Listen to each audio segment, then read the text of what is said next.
Hi everyone and welcome. In this video, I'm going to talk about how you can design responsive UI elements using auto layout and fill container. So if you're not using this workflow when constructing and designing your UI elements, I believe that you are kind of wasting your time. Here I have an example of a UI element that has been constructed without this feature, and I'm going to show you how impractical in certain cases this actually is and how inconvenient this gets when you want to make any adjustments. Why don't we get straight into it? So here we have a card, some kind of feature card with a headline, description and a call to action. And you can also see that we get this edit icon with a pencil. And when I want to let's say resize this, when I want to make this more narrow or adjust the spacing, the padding within this element, what I have to do is, first of all, I'm gonna have to resize the parent frame and then resize individual elements. Also probably reposition those and then readjust the frame size one more time. So as you can see, it would definitely be more convenient if these elements actually responded to the total width of this parent element, of this card frame, right? Let's actually recreate this feature card using auto layout and fill container, and you'll be able to see just how much time this actually saves you. So why don't we get started right away? Let me use my text tool. Where I'm going to type in card headline. So that's card headline with a capital C. And what we have here is SF Pro bold, font size 34. And then we get this description. So that's, let me actually just copy the text. Again, text tool, paste that in. And it's SF Pro medium 20. And I'm going to resize this all the way down here. So then I'm actually going to duplicate this description by using Alt or Option to drag this. And then I'm going to use SF Pro bold 20, and I'm going to edit this text field to say button, right? So this is our basis for the contents of this feature card. So now what I'm going to do is select this button text, go over here to select auto width, and then press Shift A to add an auto layout around this text. And under fill on this right side, I'm going to set that to black. And then also I'm going to set the font to white and make it fully opaque. When it comes to padding, that's 24 on the horizontal one and 16 on the vertical one, which means I'm going to select this frame again and type in 24 and 16. Also rounding,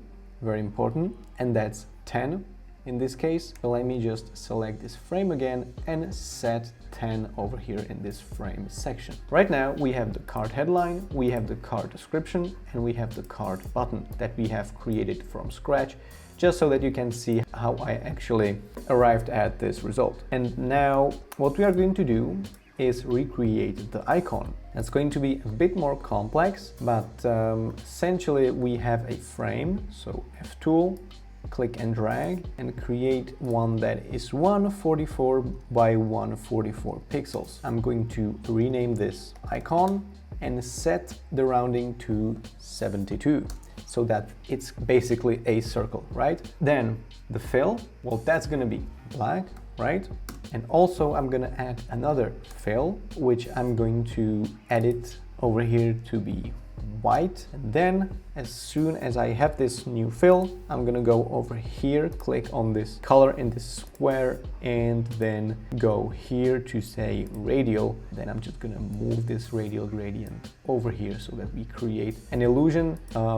This basically makes this frame look as if it's a black sphere, right? Just by using a radial gradient. Now let me just examine what we have here in terms of this icon. We are almost there. So that's 36 by 38. Let me select the rectangle tool and then create a rectangle that is 36 by 38. I'm going to add a stroke, remove the fill, make the stroke white, make the stroke also 4 pixels wide, and then set the alignment of the stroke to center. I will also go over to rounded, to corner rounding with this new rectangle selected and set 4.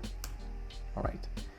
Now I'm going to select this, press enter, click here and then here, right? So that we create these new dots. And then I'm going to select this corner vertex and remove that. So this is what we get. And I'm going to select this again and just move this a few pixels downwards and this one a few pixels to the left, right? So you can see we have created this shape. I'm also going to set this to have rounded endings. And finally, I'm going to create this pencil and we are done here.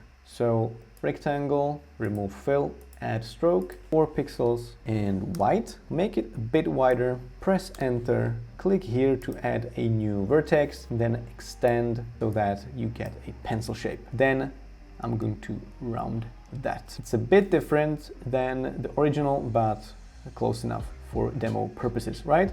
Then I'm going to rotate this 45 degrees and position that precisely so that we get this shape. I'm going to group this, Command X, select the frame, Command V, right? So we got this result, basically the same. Now we have the icon and we are going to create a shadow for it, which means drop shadow. So I'm going to select this new icon, drop shadow. And let's examine the settings that we have here. That's 20, 84, 64, minus 23. So 20, 20, 84, 64, minus 23. Now here is the most important part where we will actually create the responsivity. And I'm going to select these elements, press Shift A, and then I'm going to press Enter and then go over here to this design panel, and under horizontal resizing, I'm going to go to fill container. This means that we now get this. Isn't that more convenient than doing whatever we have been doing here, right? All this resizing. This is definitely better now. Let me just adjust the text alignment, also the spacing, and then let me set the background to white and add padding, right? Let's say 50 or 40, 40 here, and we get this beautiful card that responds to our resizing. So let me just select the button, align that to the center, and then also make sure this text is centered and we get this nice behavior, this responsive behavior, right? I'm gonna select the frame again, and under padding, under auto layout, independent paddings, I am going to increase this all the way to, let's say, 120, right? So we get this extra space over here for our icon, and I'm going to select the icon, Command X, Command V, enable absolute position, and then align that to the top. Move that a few pixels upwards, and then make sure this is constrained to the left and top of the element. And now, finally, let me add some rounding, around 24, and adjust the rounding here. Check this out. Now, when I resize this, when I actually take this element and do this, it responds to our resizing as opposed to here. And you personally just think about how much time will you be able to save now that you actually won't have to rearrange all this stuff when designing UI elements. You'll just be able to do this. And that is thanks to fill container, right? So if this were set to fixed, so right now it's fixed, you can see the behavior changes, and this description does not respect the overall resizing. Now, it is only if we set this to fill container, right? So for some of you, this might be very basic.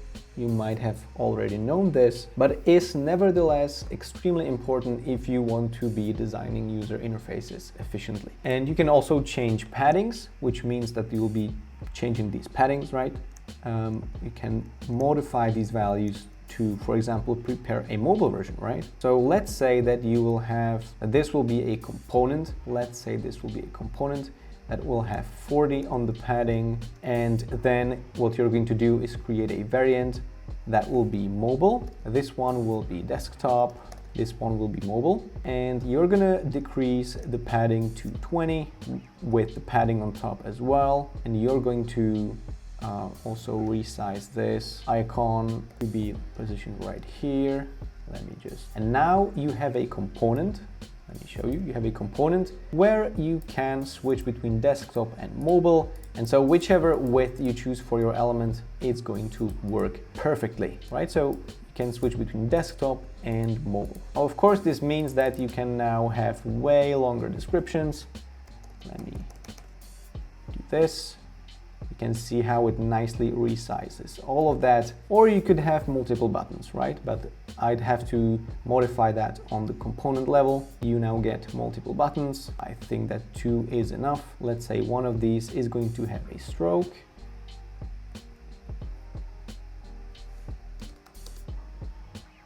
And now we get this beautiful element. Let me reset these changes. So in general, stop wasting your time and start using auto layout with fill container to create scalable and responsive UI elements. Thanks for tuning in.